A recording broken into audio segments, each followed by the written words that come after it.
Fala galera, belezinha? Sejam muito bem-vindos e muito bem-vindas a mais essa aula do canal do Ciência e Brisa. Aula de número 7, se não me engano, do nosso curso de modelagem numérica da turbulência.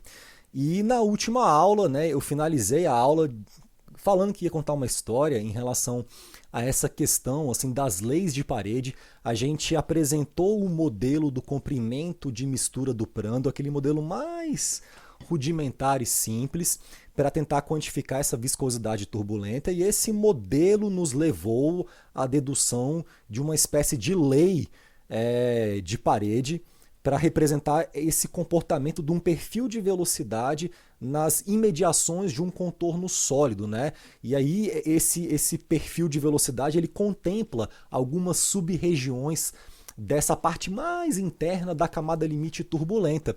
Então até comentei na última aula que apesar do modelo do comprimento de mistura não ser assim um modelo muito usado e tal para finalidades de modelagem da viscosidade turbulenta em simulações computacionais aplicáveis, a problemas industriais, etc., ele fornece para a gente um bom entendimento de como funciona a física de uma camada limite turbulenta. Deixa eu só aumentar essa minha cadeira, que ela está muito baixa, acho que está melhor assim, enfim. E aí, eu finalizei a última aula comentando o fato de que os modelos de turbulência mais utilizados hoje em dia, que são os modelos a duas equações, tipo o K-epsilon e o K-ômega, eles têm algumas particularidades de como eles lidam com essa questão de tentar computar o que está acontecendo com o escoamento bem pertinho da parede. Enquanto o modelo K-epsilon, que é o mais famoso de todos, e a gente vai falar aqui sobre o modelo K-epsilon nesse curso ainda, chegaremos lá, enquanto o K-epsilon ele não consegue modelar muito bem o comportamento do escoamento bem nas imediações da parede, o modelo K-ômega parece que já consegue. Ainda assim, ambos os modelos eles têm que usar um tipo de estratégia para ver como é que eles vão lidar com a computação de um escoamento que passa por uma parede, porque a presença da parede ela impõe uma nova condição de contorno ali no domínio de solução desse escoamento, né?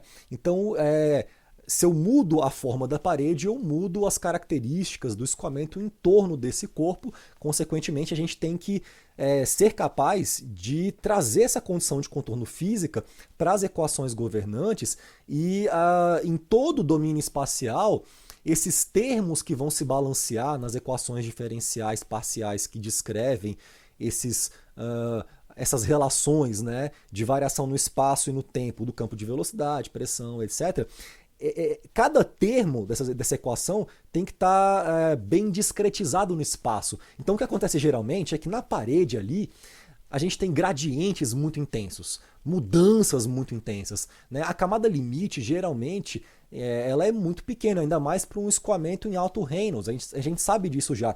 Então a gente tem fenômenos muito intensos que acontecem numa região muito pequena do espaço, altas derivadas, altos gradientes, o que demanda um tipo específico de abordagem de como os métodos numéricos vão ter que lidar com essa questão da parede. E o K-epsilon ele não vai até a parede, ele usa uma lei de parede, por exemplo, uma lei logarítmica como essa daí, para tentar entender o que está acontecendo ali entre a parede e o primeiro nó da malha de cálculo, a partir do qual esse cara vai meio que resolver o resto da solução. E eu comentei na última aula que a grande parte dos códigos comerciais que a galera usa e que muitos adotam o modelo K-epsilon na modelagem desse comportamento de escoamentos turbulentos, ele tem algumas dificuldades com o uso da parede, como já sabemos, e os códigos comerciais geralmente usam um tratamento meio padrãozão, meio default, que às vezes não é muito claro para quem está usando qual é o tratamento específico que está sendo dado àquela parede, e a gente sabe da literatura científica que uma das grandes questões que às vezes a galera fala assim, poxa, por que usam tanto o modelo K-epsilon assim se ele tem várias desvantagens em relação a outros modelos mais robustos? E as desvantagens que se citam em relação ao K-epsilon são geralmente de escoamentos nos quais você tem ali alguma superfície meio curva, e essa superfície curva gera uma região de recirculação devido a um gradiente adverso de pressão suave, e isso está totalmente relacionado ao fato de que o KY utiliza leis de parede, por exemplo, uma lei dessa daí, que podem não estar contemplando os efeitos da pressão na região interna da camada limite. Então, na dedução dessa lei de parede tipo logarítmica, a gente viu aqui, a partir da equação de Prandtl, está aqui em cima, que eu assumi um gradiente de pressão pouco significativo, que seria legal para uma placa plana. Mas se a placa é curva, eu tenho um difusor ali, eu tenho já um efeito de um gradiente de pressão que não é desprezível, e uso uma lei de parede, por exemplo, Defoe, padrão, tipo uma lei logarítmica dessa, que é o que a maioria das pessoas usam, junto com o modelo KY, para tentar modelar o comportamento de um escoamento que passa por uma superfície curva e o modelo não funciona, será que a culpa é do KY mesmo ou da lei de parede que você está usando junto com o KY para quantificar essa questão da parede?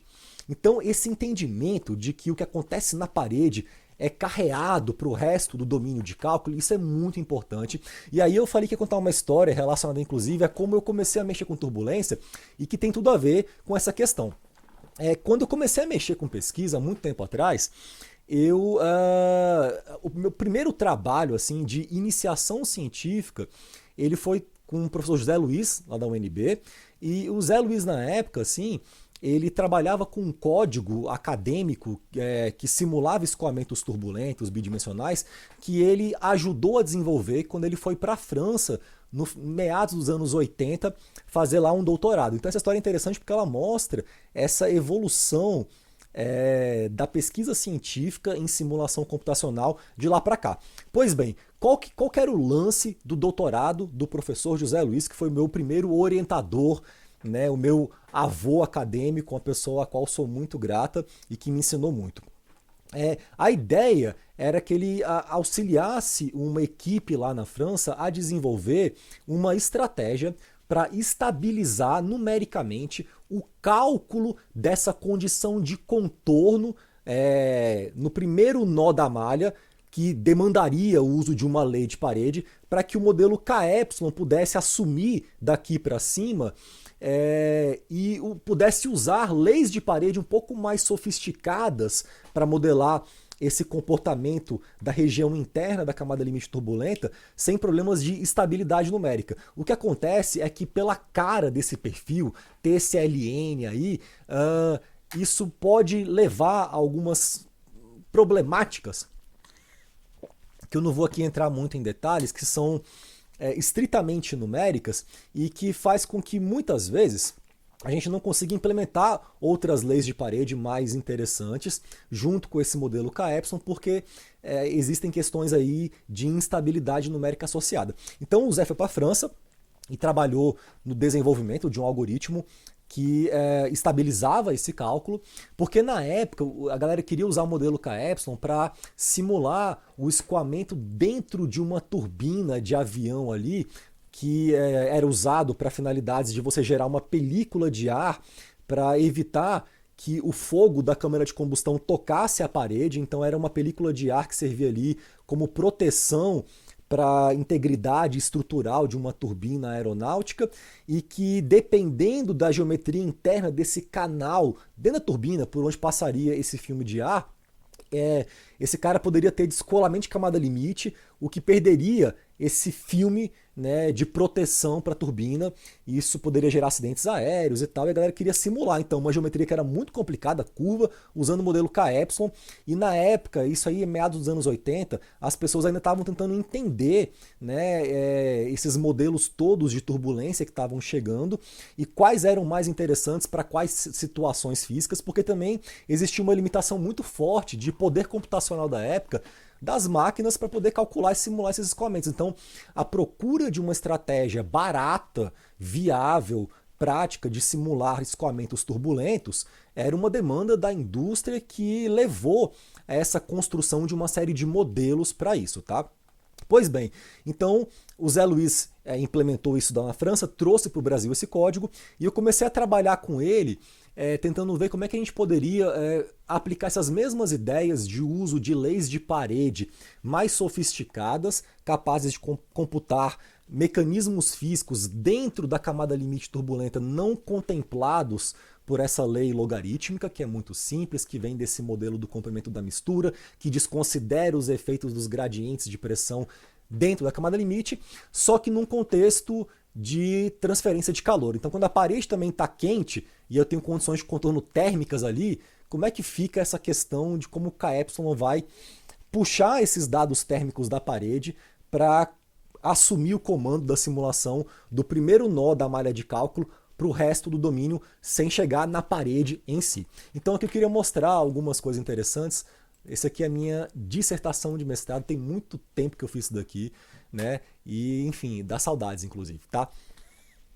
Pois bem, tinha uma outra lei de parede que eu conheci nessa época, que é a lei de Mellor, que é bem interessante. Então ela parte dessa mesma ideia, dessa equação de plano, só que agora considerando o efeito de um gradiente de pressão, né, que antes era desprezado na nossa dedução anterior da lei logarítmica, integra isso daqui, aparece uma pressão aqui modificada e tal, e ele vai lá e calibra, né, essa pressão modificada para vários valores de uma tal de constante de integração. Então ele tenta integrar na mão esse perfil de velocidade tendo um dp/dx, mas não sabe quem esse cara é muito bem, aí chama esse cara de um p modificado e tal, e depois ele integra isso, surge uma constante de integração e ele meio que calibra isso comparando com dados experimentais. E aí tem uma lei de parede, então, em que você tem aqui já algo que considera esse efeito do gradiente de pressão na região interna da camada limite turbulenta. Então qual que foi a ideia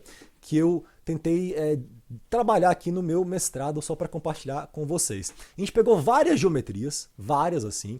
Essa aqui, por exemplo, deixa eu ver, é um escoamento que ele vem, isso aqui é a malha de cálculo que a gente usou, que ele vem da esquerda para a direita, desse canal de placas paralelas, e ele encontra esse obstáculo no meio do caminho. Isso aqui a galera estava usando para tentar aumentar localmente o número de Nusselt, né, desse escoamento quando o obstáculo era aquecido. Então era uma ideia de você gerar uma perturbação no campo de velocidade, tentar aumentar a energia cinética turbulenta. Aqui embaixo tem esse campo de energia cinética turbulenta, então nessa quina fica muito turbulento o meu escoamento, e a turbulência sendo altamente dissipativa, ela vai pegando aquele calor, ela vai mandando embora, ela vai espalhando isso, e ela aumenta esses coeficientes convectivos. Então eu queria primeiramente averiguar se diferentes leis de parede, e aqui a gente usou várias leis de parede diferentes, que eu não vou aqui entrar em detalhes, levariam a diferentes respostas em como o modelo Kε iria resolver esse escoamento. Então aqui a gente tem alguns perfis de velocidade, e aqui a gente se baseou num trabalho também experimental, em que um cara foi lá, montou isso no laboratório e mediu isso pra gente. Então a gente sempre fazia uma simulação de um caso teste que havia sido estudado experimentalmente para validar nossas simulações, e comparava o uso de diferentes leis de parede junto com o modelo Kε, em diferentes cenários físicos, diferentes geometrias, sempre com um caso experimental para avaliar se existe de fato muita diferença ou pouca entre essas leis. O que a gente observou é que para diferentes leis, nesse caso em que esse obstáculo é muito abrupto, meio que tanto faz, assim, não tem muita diferença, tá? As leis entre si são bem parecidas, né? Só que, dependendo da situação, a gente pode ter uma coisa diferente. Então, a gente foi para outro cenário físico, deixa eu ver o que é isso daqui, que é o caso do problema de um difusor, que é mais interessante. Aqui agora, o que eu tenho isso aqui é uma malha de cálculo, né? É um difusor. Então a gente tem um ângulo de 9 graus mais ou menos, então você tem um gradiente adverso de pressão muito suave que não é gerado por uma expansão abrupta. Eu simulei muitas coisas nesse trabalho, degrau, escoamento numa colina, enfim, sempre me baseando em trabalhos experimentais pré-existentes para avaliar isso daí. E aí o que a gente observou é que nesse caso do difusor, em que esse gradiente adverso é mais suave, isso aqui era um ângulo de 9 graus, a gente tinha já uma influência grande do uso da lei de parede. Então deixa eu logo para os resultados. A gente pegou perfis de velocidade em vários lugares da seção de testes para comparar com os casos também experimentais. E aqui olha que interessante. Aqui, antes do descolamento, parece que a lei logarítmica ela parece que até é um pouco melhor do que as leis, né, que consideram esses efeitos do gradiente de pressão. Mas conforme vai descolando o escoamento, a gente vai tendo, por exemplo, aqui na figura D, uma predição muito ruim usando o modelo Kε quando ele usa a lei logarítmica, e uma predição já muito boa, usando esse mesmo modelo KY com outras leis de parede que já contemplam esse efeito dos gradientes adversos de pressão dentro da camada limite turbulenta. O que indica, na verdade, que assim, existem uma série de detalhes e de armadilhas e de artimanhas e de peculiaridades dentro desse universo dos modelos de turbulência.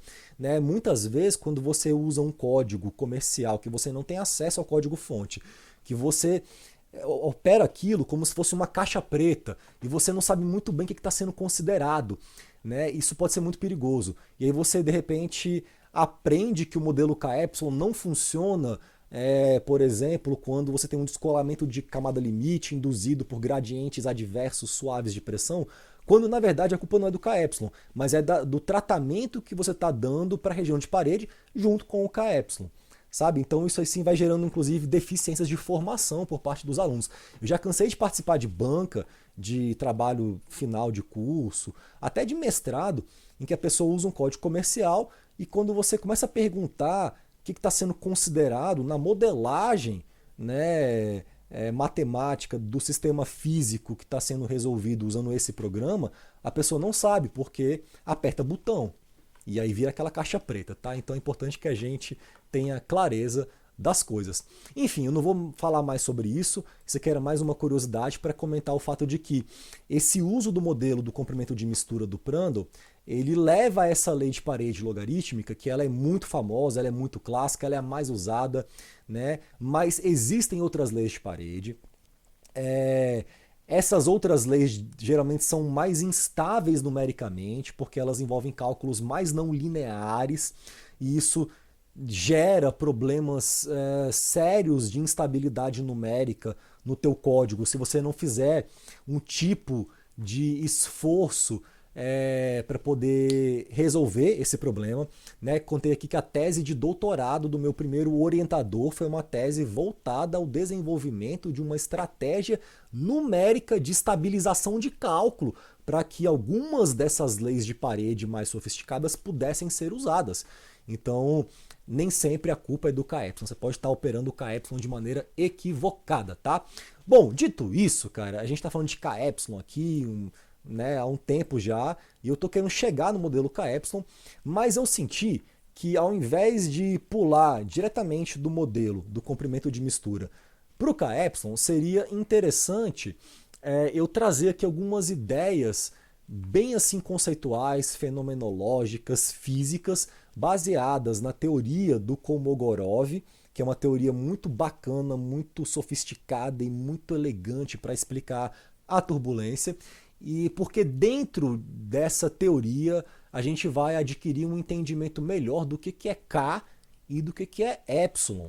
O K a gente já viu que é essa energia cinética turbulenta, que está associada a esse traço do tensor de Reynolds.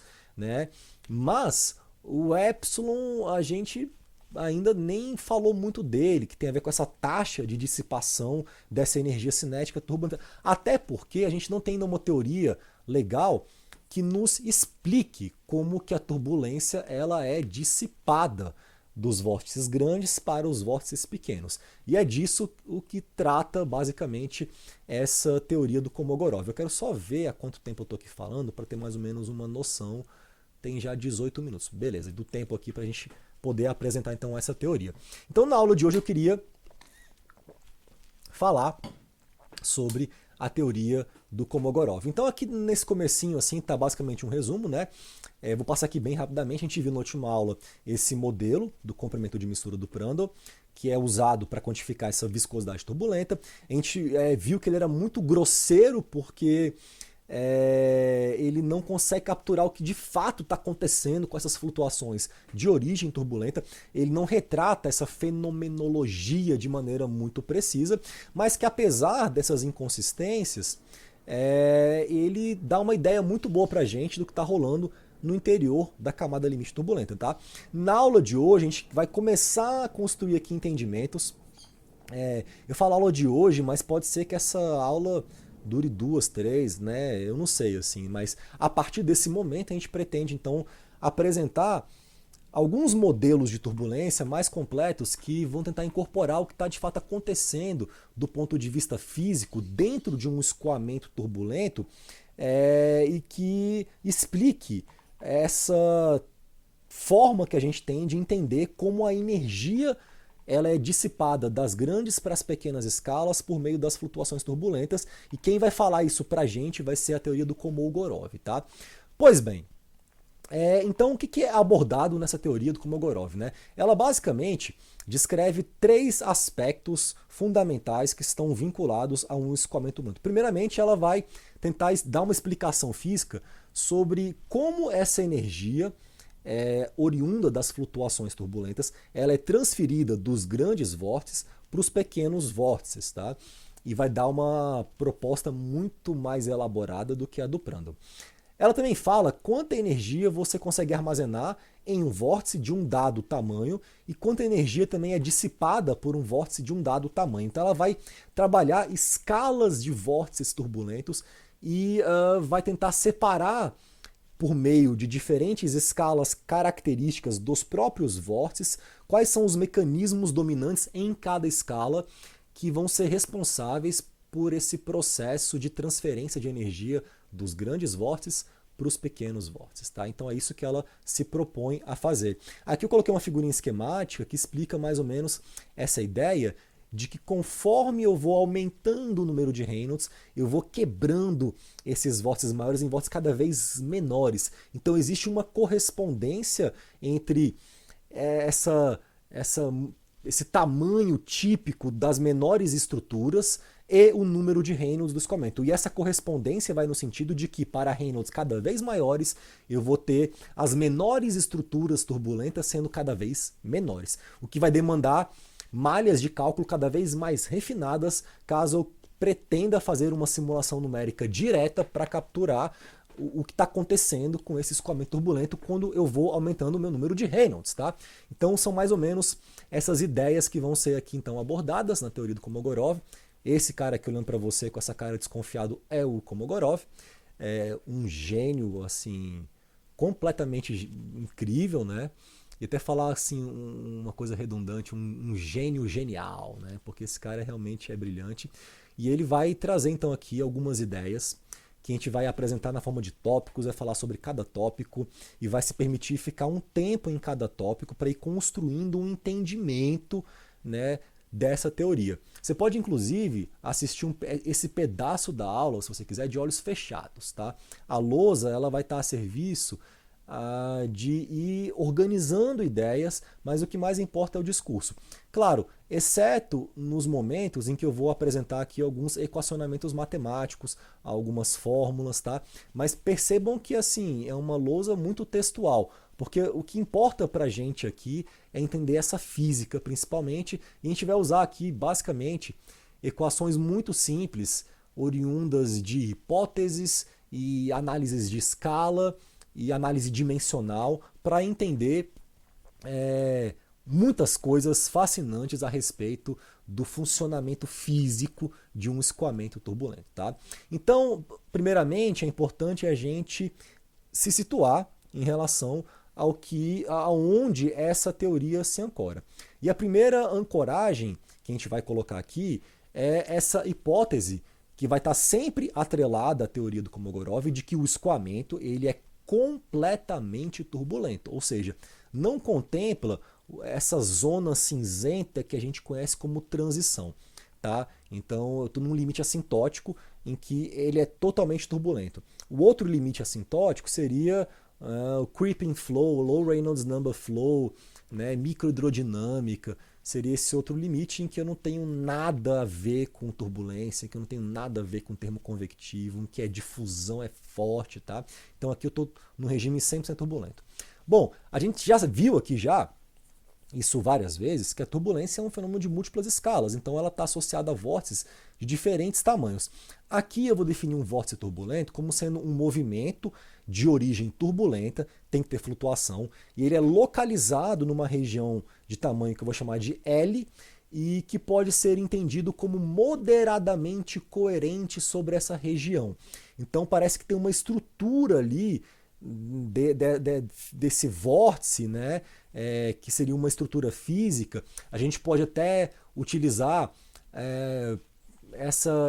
esse conhecimento da cinemática dos fluidos para tentar traçar ali filamentos de vórtice, linhas de vórtice dentro de um escoamento turbulento, desde que a gente conheça o campo de velocidade do flow.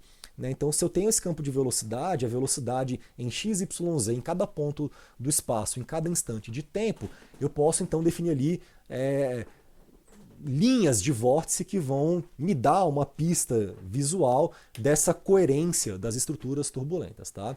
Bom, a região ocupada por um vórtice grande, ela também pode conter dentro dela subvórtices menores. Então, aquela ideia que eu trouxe na última aula, se não me engano, do artigo do Bradshaw na Nature, dos anos 70, em que ele faz uma análise crítica desse modelo do comprimento de mistura do Prandtl, em que ele fala que você tem ali dentro de um escoamento turbulento linhas de vórtice que se cruzam em todas as direções. É um pouco isso. Dentro de uma região ocupada por um grande vórtice, eu posso ter outros subvórtices menores coexistindo, interagindo ali entre si, tá? Não é aquela coisa de uma engrenagem grande, uma engrenagem pequena e cada uma vai passando energia para outra bonitinha. Não, tem engrenagem que entra dentro da outra, que colide, que gira, é uma confusão, tá? Bom, os vórtices grandões, eles vão então ser caracterizados por uma escala de comprimento L0 que vai ser comparável com essa escala macroscópica Lzão do escoamento, tá? Então, sei lá, eu tenho uma asa de avião, essa asa tem, sei lá, 3 metros. Eu vou ter vórtices grandes que podem ter uma ordem de grandeza comparável a essa escala de 3 metros. Sei lá, um vórtice de meio metro, um vórticezão, um vórtice de 1 metro também, sei lá. Né? E aí, para a escala dos maiores vórtices, eu vou usar um L0. Para a escala macroscópica do flow, ela geralmente é um pouco maior, né? Ela é Lzão, maiúsculo, perfeito? E aí, definindo então também a velocidade característica dos vórtices grandes, eu vou falar que esses vórtices grandões, eles vão ter aqui uma velocidade U0, eu quero achar, cadê a minha... Ah, tá, deixa eu ligar minha mesa digitalizadora, estava desligada, deixa eu ver se liga o meu mouse. Achou, ótimo, eu queria sublinhar algumas coisinhas aqui. Então, deixa eu pegar minha canetinha vermelha para a gente pelo menos se situar. Então também vou falar que essa velocidade característica dos grandes vórtices vai ser 1,0, que é a função do tamanho desses vórtices, e que esse cara é da mesma ordem que essa intensidade RMS de turbulência. Né? Root mean square, que eu vou definir como sendo a soma de U' ao quadrado mais V' ao quadrado mais W' ao quadrado sobre 3, uma média desses quadrados de flutuações nas direções x, y, z e vou tirar a raiz. Isso seria uma velocidade root mean square, tá? E aí essa velocidade ela vai ter relação com essa energia cinética turbulenta pelo seguinte motivo. Se a gente dá um zoom aqui e a gente lembra quem é essa energia cinética turbulenta, ela é metade do traço do tensor de Reynolds. Aqui eu tenho símbolo de média temporal, né? sobre um tempo suficientemente longo dessas flutuações. O traço eu posso pôr I igual a J, então fica o I. E aí eu vou ter então metade de U' ao quadrado, mais V' ao quadrado, mais W' ao quadrado. Então eu posso escalar, como a minha velocidade dos maiores vórtices ela é igual a essa velocidade RMS, ela escala com isso, e essa velocidade RMS ela vai estar então relacionada com a energia cinética turbulenta, essa relação usando essas duas equações aqui, você vai ver que vai ser igual a 2K sobre 3 elevado a 1,5. Então a gente tem já uma escala típica, né, para essa velocidade RMS que está vinculada à energia cinética turbulenta, que varia de ponto a ponto no espaço, porque em cada ponto do espaço eu vou ter ali um vórtice de um tamanho diferente, né, girando, e essa velocidade característica desses vórtices ela vai depender do tamanho dos vórtices, e para os vórtices grandes a gente assume aqui que ela é da mesma ordem que essa intensidade de flutuações turbulentas, tem que depender disso e faz sentido. A gente vai relacionar então essa velocidade dos grandes vórtices com essa energia cinética turbulenta, tá? E aí a gente vai então introduzir um número de Reynolds muito especial, que vai ser o número de Reynolds equivalente dos grandes vórtices. Vai ser um número de Reynolds de vórtice. Para os vórtices grandes, ele vai ter uma velocidade típica dos maiores vórtices, U0. um comprimento típico dos maiores vórtices L0 e aqui embaixo eu vou ter a minha viscosidade cinemática, né? O que eu estou assumindo é que para os maiores vórtices esse parâmetro ele é grande, o que significa que esse efeito viscoso nessa escala dos grandes vórtices ele é pequeno. Tá? Então olha que ideia interessante que já vem aqui. Ora, se eu tenho um vórtice grandão, tenho um vórtice pequenininho, né, cada um vai girar com uma velocidade diferente e eu vou ter um número de Reynolds do vórtice efetivo ali que pode ser grande, pode ser pequeno. Se esse cara é grande, o que eu estou falando é que na escala dos grandes vórtices, o meu efeito viscoso ele não é grande. Essa é uma informação muito importante da teoria do Kolmogorov. Vou repetir, na escala dos grandes vórtices, os efeitos viscosos não importam muito, porque o número de Reynolds desses vórtices é grande. Simplesmente isso, tá? Então aqui a gente vai assumir que a energia de um vórtice com velocidade típica, o 0L0, ela vai ser dissipada num tempo típico T0. Tá? Então, como eu sei que esse vórtice grande, o destino inevitável dele vai ser a sua dissipação, a turbulência é um fenômeno dissipativo, ele dura um tempo, não vai ficar um vórtice grande estável girando para sempre, né? Exceto quando você olha, por exemplo, para Júpiter, né? Quando você olha para Júpiter, esse planeta gigantesco que é basicamente só gás, velho, né, com uma alta gravidade, ele não tem uma superfície terrestre ali. Então você vai ter ali um vórtice que está girando desde que ele foi observado pela primeira vez, isso há 400 anos atrás, sei lá, muito tempo atrás, sei lá quanto tempo atrás, da época de Galileu e dessa galera aí, tem lá um vórtice girando, velho, desde que ele foi visto pela primeira vez, e que ele parece que é 2 vezes do tamanho da Terra. Então por que lá esse vórtice é estável, né? Então tem alguma coisa a ver, talvez com a interação desse cara com a superfície, né? Com a parede, essa camada limite. Porque na camada limite, cara, não tem jeito, ali dentro, velho, a viscosidade ela é muito importante, porque ali as escalas vão ficando pequenininhas, véio, a parede vai freando tudo, vai ficando lento na parede, tem essa condição de não escorregamento. Essa microescala ela tem um peso gigantesco no que acontece para o resto, e ali ela é muito importante. Então a própria presença de uma parede ajuda você a ter menores escalas no teu escoamento turbulento. Né? Então será que talvez isso influencie no fato de que não esse vórtice não se dissipa? Não sei. Tem um vídeo que eu gravei aqui nesse canal de uma aula que eu fiz junto com o professor William Wolff, lá da Unicamp, de uma playlist que eu já falei aqui, mas que não lembro se foi nesse curso, chamada Papo Fluido, que tem só 2 vídeos, porque era um projeto que eu fiz na pandemia, que a minha ideia era convidar colegas meus, professores de outras universidades, para a gente gravar umas aulas meio que em forma de live aqui, falando sobre um tema. E aí na época a única pessoa que topou foi o William. E aí foi mó legal, assim, mas enfim, não consegui tocar depois desse negócio, todo mundo é muito ocupado, inclusive eu também, sei lá. E tem um vídeo dessa playlist que é sobre vorticidade.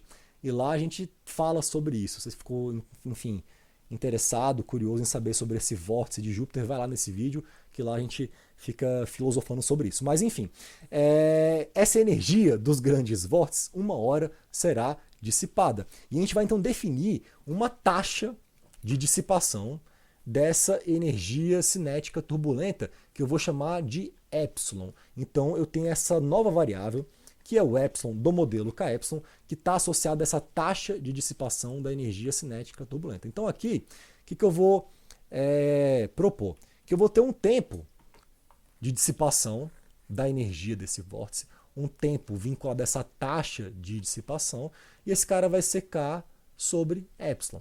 Ora, por que K sobre epsilon? É a única forma de eu juntar a energia cinética turbulenta desse vórtice, que vai ter que ser dissipada, com a taxa de dissipação e ter algo em unidade de segundo. Né? Então eu pego a energia cinética dividido por uma energia cinética por tempo. Isso dá uma escala de tempo, que eu vou chamar de um tempo epsilon, que é um tempo de dissipação do vórtice. E aqui eu vou ter uma escala de tempo, tal zero, vinculada ao tempo de movimentação do vórtice. A velocidade que ele está girando e o tamanho dele. Ele demora um tempo para dar um turnover. Nesse tempo ele é dissipado? Depende, eu vou ter uma escala de tempo, né, para computar como esse cara vai ser dissipado, que vai depender de K e de Epsilon, essa variável nova, e isso vai ter que estar associado aos tamanhos dos vórtices. Se eu assumo que esses caras são da mesma ordem de tempo, então eu tenho que K sobre Epsilon igual a L0 sobre o zero, e aí eu obtenho uma escala L0, que eu vou chamar de escala integral da turbulência dos maiores vórtices. Tá? Então aqui eu vou começar a usar K e Epsilon para compor escalas de tempo, escalas de velocidade, escalas de tempo, características dessa dinâmica de transferência de energia dos vórtices grandes para os vórtices pequenos.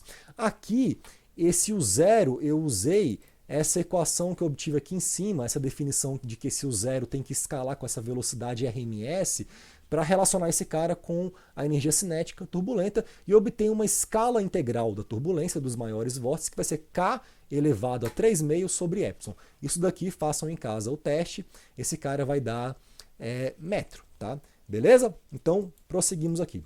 E aí, então eu vou construir um número de Reynolds vinculado a esses grandes vórtices, que eu vou chamar de número de Reynolds da turbulência, e ele vai ser definido dessa maneira aqui, usando um K elevado a meio, L0 sobre Ni, enfim, eu estou usando basicamente esse L0 aqui, ou melhor, aqui está um L0, que eu não sei quem é a princípio, e aí eu estou usando aqui esse cara que é tipo uma velocidade, né, uma escala de velocidade, e aí para esse L0 eu posso usar isso daqui, e aí eu chego então nessa relação, né, do número de Reynolds, que depende de K, de Epsilon e da viscosidade. Aqui eu tenho três coisas, cara, dentro desse número de Reynolds da turbulência. O que mais importa, na verdade, é saber que o número de Reynolds desses caras, desses vórtices grandes, que é esse cara que vai me falar quais são os mecanismos físicos importantes nessa dinâmica desse vórtice, ele depende da energia cinética turbulenta, que no fundo tem a ver com essas flutuações, que é no fundo quem gera o vórtice, depende dessa taxa na qual esse cara é dissipado e depende de uma viscosidade molecular. O que a gente vai ver é em quais escalas de vórtices a viscosidade vai ser mais ou menos importante e como que ela vai contribuir para a dissipação dessa energia cinética turbulenta de acordo com as regiões do espaço de um escoamento turbulento dominadas por vórtices maiores ou menores. Tá? Então, vem aqui uma outra ideia assim, que já é muito importante, que é a seguinte, que o Kolmogorov ele propõe que esses grandes vórtices eles são instáveis, não dura muito tempo, uma hora esse cara meio que desaparece, é dissipado. E por conta disso eles vão se quebrando, e no processo vão transferindo energias aos menores vórtices, que vão também se quebrando e transferem energia para os menores vórtices, que vão se quebrando e vão diminuindo, até que o número de Reynolds na escala do vórtice ele fica pequeno o suficiente para que essa viscosidade molecular seja efetiva na dissipação dessa energia cinética. Então, a ideia de que existe um número de Reynolds do vórtice, que esse cara depende da energia cinética turbulenta, da taxa na qual ela é dissipada e da viscosidade cinemática, e de que esse cara vai diminuindo conforme os vórtices grandes e instáveis vão se quebrando e transferindo energia para vórtices menores que vão ficando instáveis e transferem para vórtices menores. Uma hora, os pequenos vórtices, eles são pequenininhos, o Reynolds dele é baixinho, ali a viscosidade importa bastante e ela começa a assumir então a responsabilidade por dissipar essa energia cinética que veio lá dos vórtices grandes e foi descendo até chegar nos vórtices pequenos. Tá? Nessa pequena escala, que a gente vai chamar de escala de Kolmogorov, a energia cinética turbulenta ela é totalmente convertida em calor. Explode e vira uma bolinha de calor. Tá? O importante é a gente entender que, mesmo que essa dissipação que vem acontecer no final dessa transferência de energia, no final desses processos, ocorra por ação da viscosidade, essa energia que vai ser dissipada e essa taxa de dissipação, ela tem que contemplar o início do processo. Quem são os grandes vórtices, que são, no fundo, os que carregam mais energia e que vão ficando instáveis, vão se quebrando e transferindo energia. Quem são esses caras? Como eles se comportam?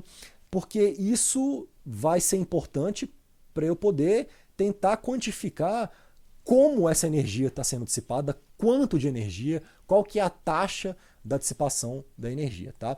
Aqui então eu vou assumir que esses vórtices eles têm uma energia da ordem de U0², que é uma energia cinética por unidade de massa, na verdade. Né? Então aqui já é por unidade de massa, se eu pegar só o U0². Né? Se eu multiplicar pela massa, eu teria mv², uma energia cinética, mas eu não sei quantificar a massa de um vórtice, então é melhor trabalhar com esse cara em termos, né, específicos, por unidade de massa. Tá?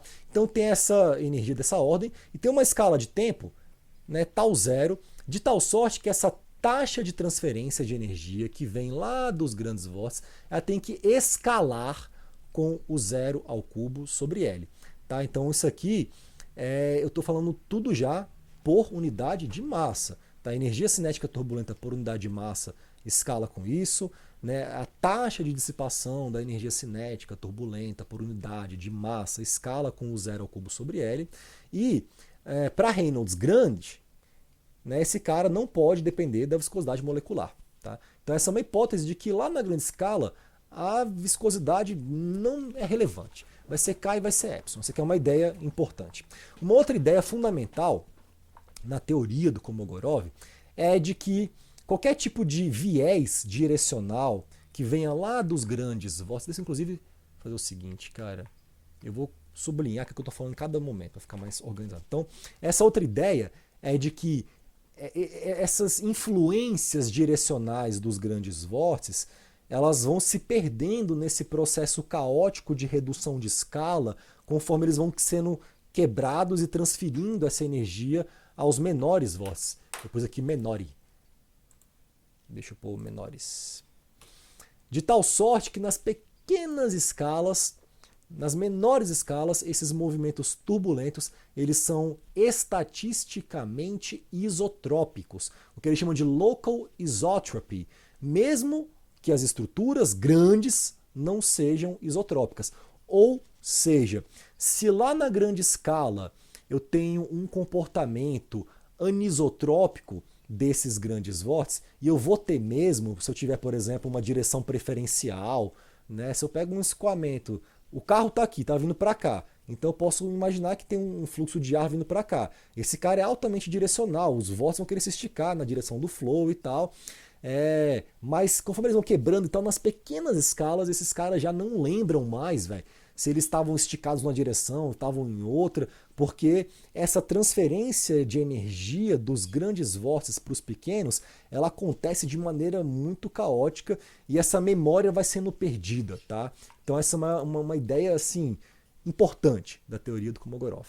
A gente vai então definir aqui por L subíndice EI, aí fica aparecendo lei, essa escala de comprimento que vai marcar essa demarcação de uma fronteira que separa o que é um grande vórtice não isotrópico e o que já passa a ser uma escala em que esses vórtices já menores vão se comportar de maneira isotrópica.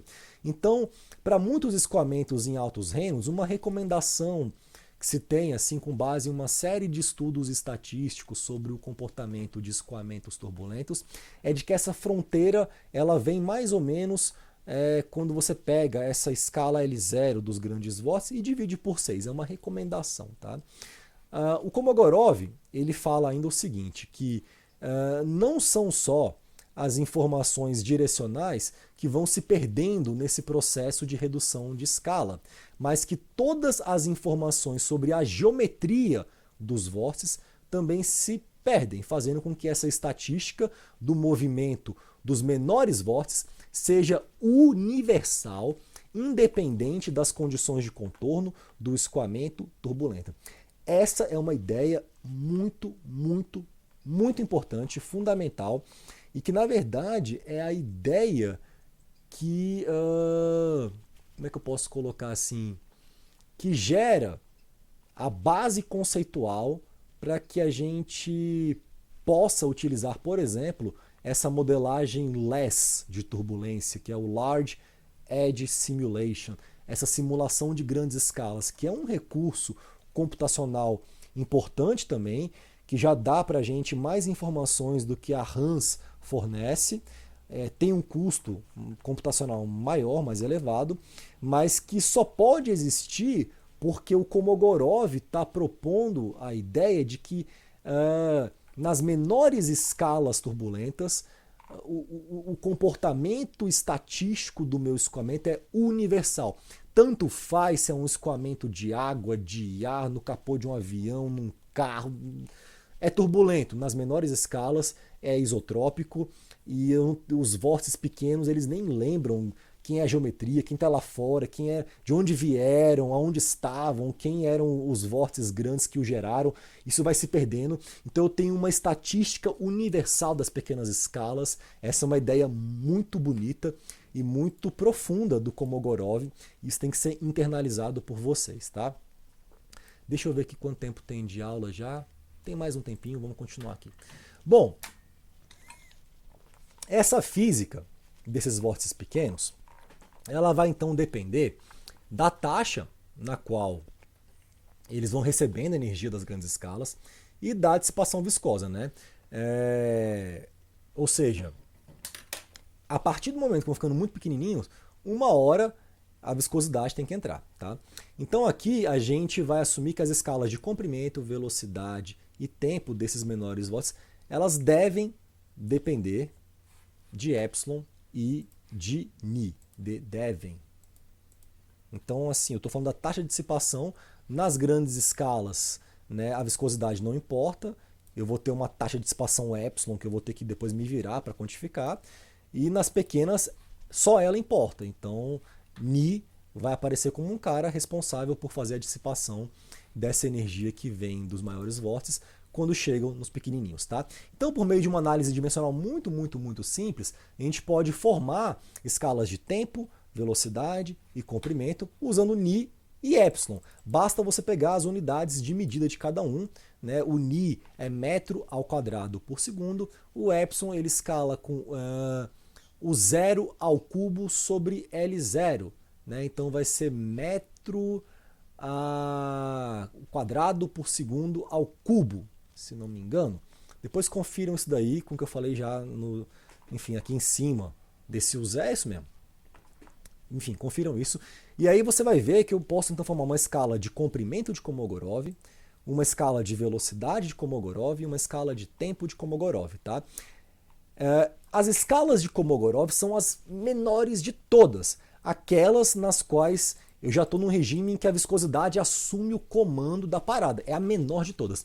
O que a gente vai ver aqui é que tem várias escalas intermediárias entre a escala de Kolmogorov e a escala macroscópica e que a turbulência ela vai se organizando de várias maneiras diferentes entre essas escalas de tal sorte que existirá um espectro turbulento de como essa energia ela é transferida dos grandes vórtices para os pequenos vórtices, tá? Então a gente vai chegar ainda nesse espectro da energia. Pois bem, repare, né, que o número de Reynolds que eu calculo com base nessas escalas, ele é unitário. Então se eu pegar assim a velocidade de Kolmogorov, uma escala de tempo uma escala de comprimento de Kolmogorov e a viscosidade cinemática no denominador, você vai ver que esse Reynolds dos menores vórtices vai ser unitário. O que é consistente com essa ideia de que o número de Reynolds do vórtice ele vai diminuindo até que ele fica pequeno o suficiente para que essa dissipação, né, dessa energia por meio da viscosidade molecular seja efetiva. Pois bem, se eu substituo o meu L0, né, que eu obtive lá em cima para essa escala integral dos grandes vórtices, que depende de K e de Epsilon, nas equações para as escalas de Kolmogorov, eu também vou conseguir obter uma relação entre as pequenas e grandes escalas do meu escoamento turbulento. Então, assim, o número de Reynolds do teu escoamento, ele é um cara muito fácil de você saber quem ele é, né? O número de Reynolds macroscópico. Eu tenho um carro que tem 3 metros, está andando, sei lá, 100 km por hora no ar. Com essas três informações, tu calcula um Reynolds L desse cara. E aí, com base nesse Reynolds L macroscópico, você pode estimar as escalas de comprimento, velocidade e tempo de Kolmogorov. Repara um negócio bem legal aqui, que essa razão entre a escala de comprimento de Kolmogorov e a escala macroscópica dos grandes vórtices, esse cara escala com Reynolds a menos 3/4. Eu não lembro se eu já comentei aqui nesse curso, talvez eu tenha já falado sobre isso, naquelas primeiras aulas, na parte ainda mais de contextualização histórica e tal, de que teve um trabalho nos anos 80 de um cara que estimou que o número de nós necessários para você poder resolver um escoamento turbulento usando DNS em todas as suas escalas deveria escalar com o número de Reynolds do escoamento macroscópico elevado a 9/4. Se você observar bem, esse LK sobre L0, se eu elevar isso ao cubo para ter uma dimensão de volume, eu vou ter esse Reynolds a 9/4. Então, o que ele está querendo falar é o seguinte, que eu tenho que ter pelo menos mais de um nó, né, da minha malha de cálculo dentro das menores escalas turbulentas. Então, a escala de Kolmogorov ela tem que ser capturada na sua discretização espacial, quando você faz uma malha de cálculo, se você quiser resolver um escoamento turbulento em todas as suas escalas usando uma simulação numérica direta. Isso nos leva a essa proposição de que esse número de nós escala com um Reynolds a 9/4. Então pegue um Reynolds de 1 milhão e eleva a 9/4, tu vai ver, né, mais ou menos a quantidade típica de nós que tu vai ter que ter numa malha de cálculo para resolver esse cara usando uma DNS assim, e capturando todas as suas escalas. Tá? Bom, eu acho que eu vou parar por aqui, porque eu estou já meio cansado. Na próxima aula eu vou então finalizar essa parte de Kolmogorov, para a gente já poder usar essas ideias para apresentar então um modelo KY. Acho que fica melhor assim, quebrar em 2 aulas, senão fica muito cansativo, é muita informação. Eu estou aqui já há 51 minutos falando, estou ficando cansado, então eu vou encerrar a aula por aqui, e na próxima aula então eu apresento o final dessa teoria do Kolmogorov, em que a gente vai falar sobre esse espectro, né, e sobre essas subzonas de dissipação. Isso aqui é muito bacana, e em seguida a gente vai então entrar no modelo KY de turbulência. Tá? Então na aula que vem, só para eu lembrar, eu parei aqui nessa lousa. Na aula que vem a gente continua a partir daqui. Gratidão pela atenção na aula de hoje, e a gente se vê na próxima aula do Ciência e Brisa.